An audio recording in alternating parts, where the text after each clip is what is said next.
Welcome to our program on Kardec Radio.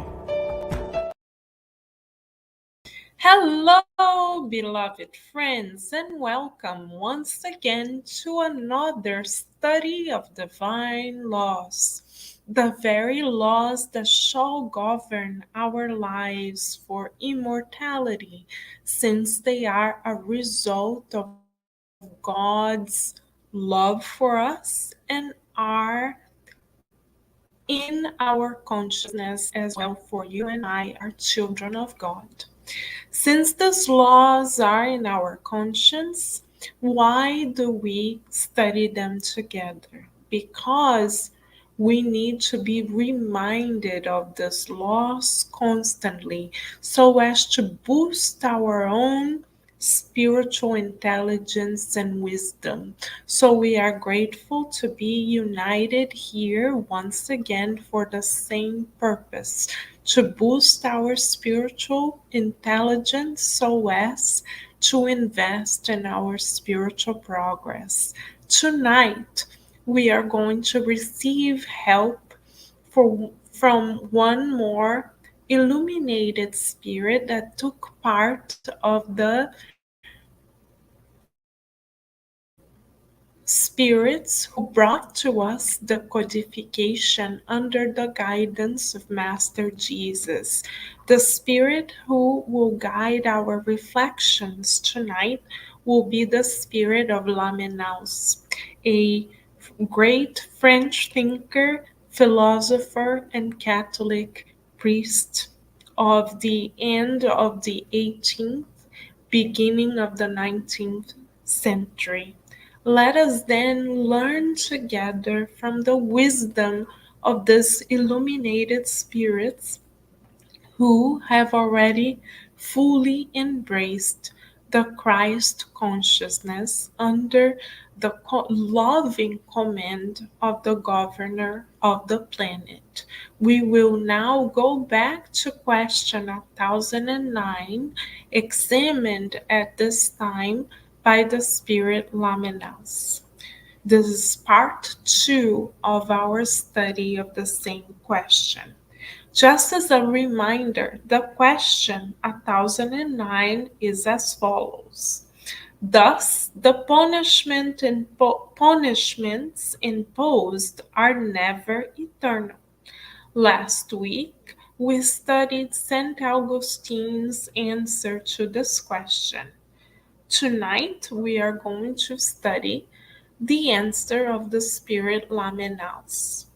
The Spirit Lamennals tells us, through all the means within your reach, strive to combat and to eradicate the idea of eternal punishment, a blasphemous notion against the justice and goodness of God, and the most abundant source of the incredulity, materialism, and indifference that have pervaded the masses from the time their intelligence began to develop. Even the remotely aware spirit quickly comprehends this monstrous injustice.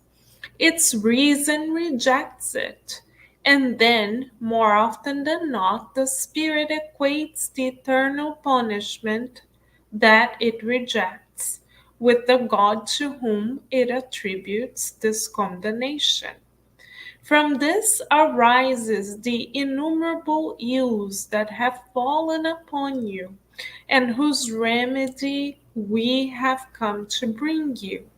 The task we have pointed out will be much easier to accomplish, since the authorities from whom the defenders of this belief have sought support have avoided a formal pronunciation in this regard. Neither the consuls nor the church fathers tackled this serious question, following the evangelists themselves and taking Christ's allegorical words literally, if Christ did, in fact, threaten the guilty with unquenchable eternal fire, there is absolutely nothing in Christ's words that prove that they are condemned for all eternity.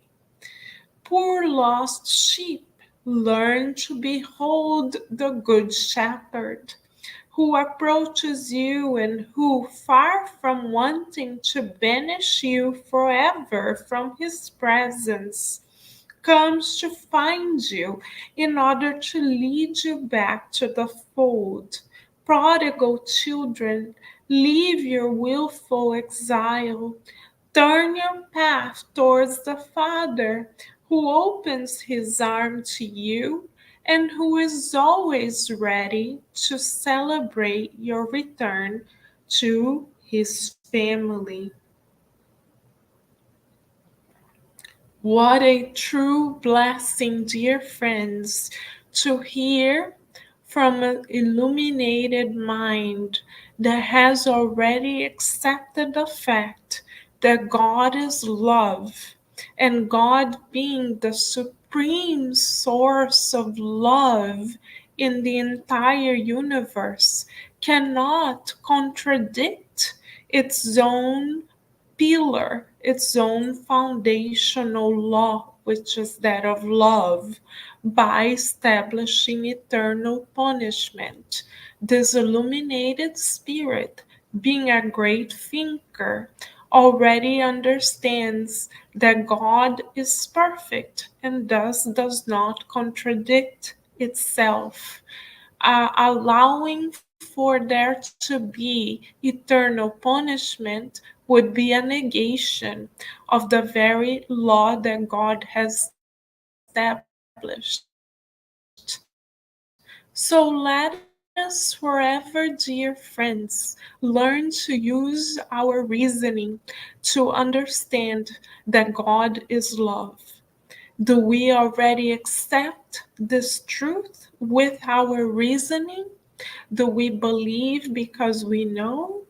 The spirit of Lamennais is inviting us to use our reasoning in order to understand the nature of God.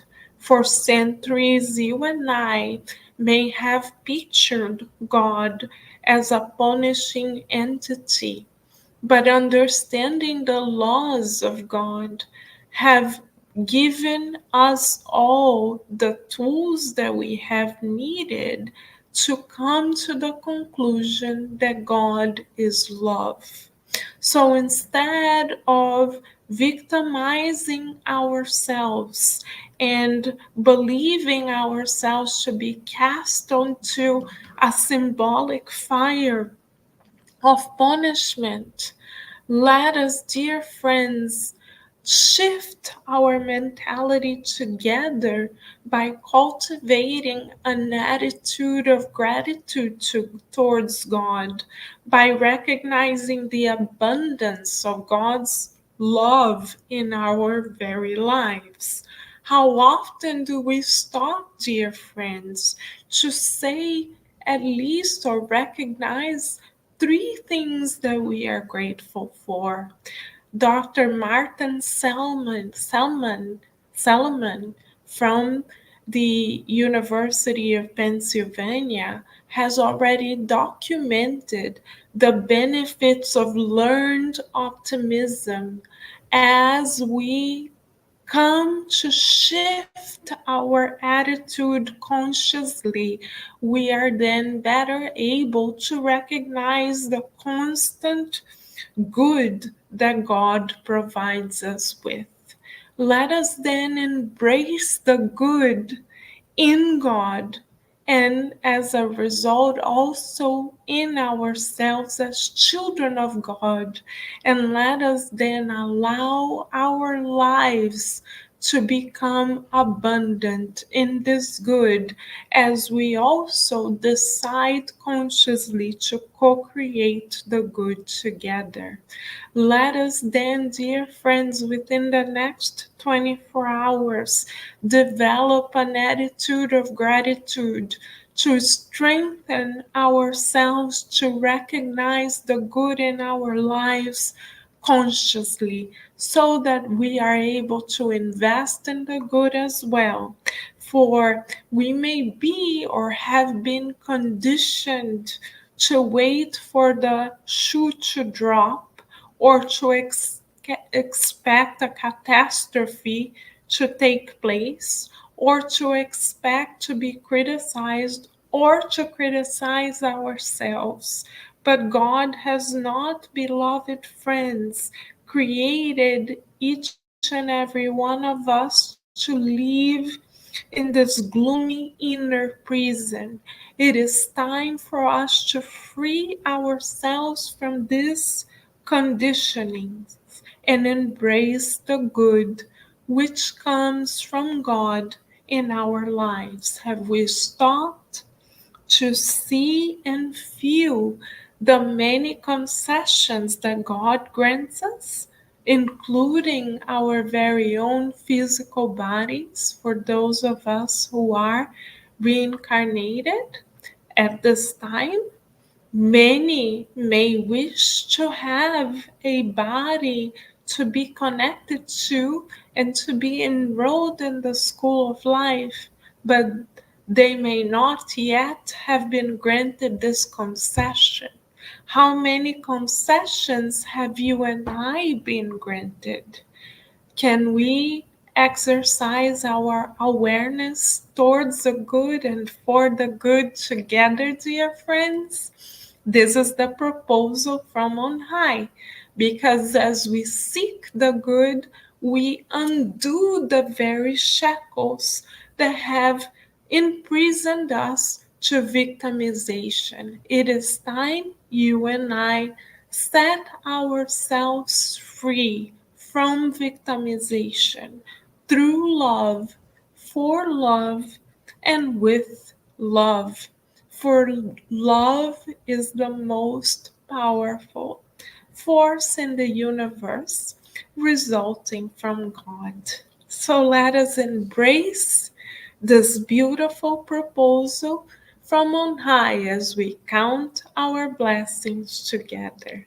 Thank you, beloved friends, for being together in the good, and we look forward already to being together again next week when we will study the third part of the same question, now answered by Plato himself. We look forward to seeing everyone again then next time.